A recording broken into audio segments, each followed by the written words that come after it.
course of the campaign, are you still working for them? Are you leave of absence? Leave of absence, absolutely. During the primary, it was really rough trying to take care of it, so I took a leave of absence, and yeah, I needed to, because the time and the commitment to campaign the way we campaign, grassroots, everywhere we can be, is very time-consuming on me. And when did that leave start then? It was immediately after or soon after? No, it was, when did I start? It was probably September. I was off September, October, November. I worked during the summer. Because, you know, the campaigning then was every bizarre festival, but that was the weekends. It wasn't the days. It wasn't nearly as time-consuming. There might be some voters who have an apprehension that so much of your focus has been on being an advocate, and they're going to question, well, how can you transition to a fair and impartial judge, particularly in domestic violence cases? Well, you know, and that question really bothers me, I'll start by saying. I look at our two justices who are running right now for the Supreme Court, one a Democrat and one a Republican. I watched Jack Pinella's commercial this morning. All he talks about is how he has protected the rights of children neglected and abused. His commercial is dedicated to his work in domestic violence court and making sure that these people receive the punishment they deserve.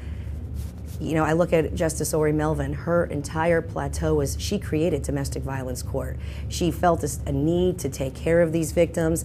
Her court was the first one in the state of Pennsylvania when she was a sitting judge, and it was used as an international model.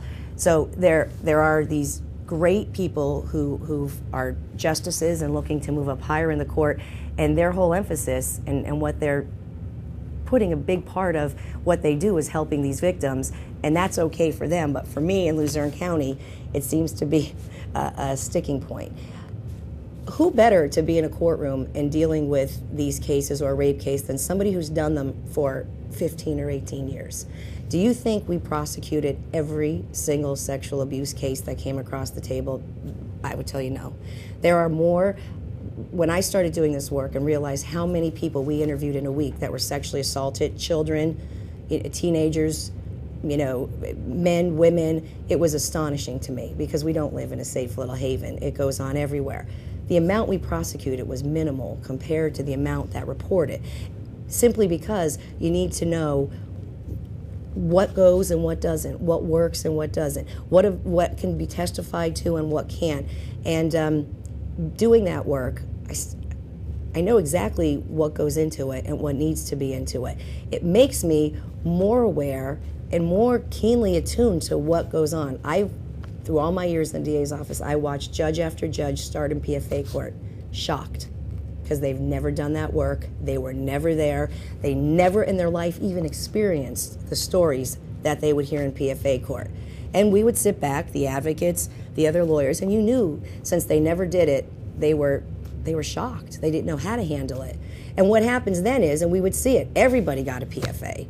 And just because it was so egregious what they were hearing, and how do you mete out what's what? I've been doing this so long that I think I'd be more fair and more impartial, because I've done so much of it, seen both sides of it, and I can offer that experience and that breadth to it. And I don't think putting someone who never did this in those scenarios is good for anyone, the plaintiff or the defendant.